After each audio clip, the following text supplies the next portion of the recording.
அவன் நகைய குடுறின்னு கேட்டு என்னைய அடிக்கிறப்ப நீங்கெல்லாம் ஆம்பளண்டா அப்படித்தான் இருப்பியான் பொறுத்துக்கணும் அப்படின்ட்டீங்க. ஆத்தா மட்டும்தான். அவன் என்னத்துக்கிட்ட உனக்கு கஞ்சி ஊத்தணும், நீயே 4 பொழப்ப கத்துக்கிட்டு பொழைக்க பாருன்னு என்னை இங்கன கொண்டாந்து வச்சுக்கிச்சு. ஆத்தா அது சௌரியமா இருக்கே என்னை இங்கன வச்சு வேலை வாங்கி பாடா படுத்துதுன்னு ஊர்க்காரங்க எல்லாம் நினைச்சு இருக்காங்க.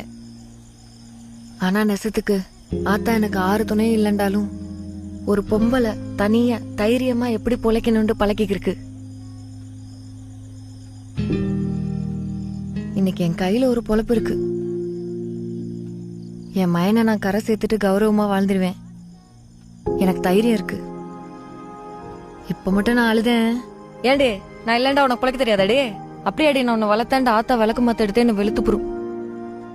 உங்களுக்கு ஒண்ணு தெரியுமா, கல்யாணத்துக்கு நாள் வரைக்கும் ஆத்தா என்னை யாருக்கும் தெரியாம பள்ளிக்கூடத்துக்கு கூட்டு கூட்டியாந்துச்சு. டீச்சர் அம்மா கூட கேட்டுச்சு, பரிசு போட்ட பிறகு பரீட்சைக்கு வர முடியாத பிள்ளை என்னத்துக்கு கூட்டியாருங்கன்னு. அதுக்கு ஆத்தா சொல்லுச்சு, ஏதோ 2 எழுத்து சேர்த்து கத்துக்கிட்டா, ஒரு 4 கணக்கு புதுசா போட கத்துக்கிட்டான்டா, என்னைக்காவது கை கொடுக்கும்ல அப்படின்ட்டுச்சு.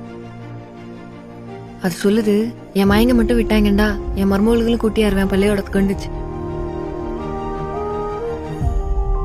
அதனாலதான் நீங்க திண்டுட்டு தூங்கும் போது அது கோவம் வந்து என்னத்தையாவது பழகங்கடின்னு கத்திக்கே இருக்கும். அதை என்னைய தவிர யாரும் சரியா புரிஞ்சுக்கல. அதுவும் ஆர்ட்டி அதெல்லாம் எதிர்பார்க்கல. ரொம்ப கஷ்டப்பட்டுருச்சு. வந்தா வரட்டும், இல்லைன்னா அது வாட்டுக்கு போய் சேரட்டும்.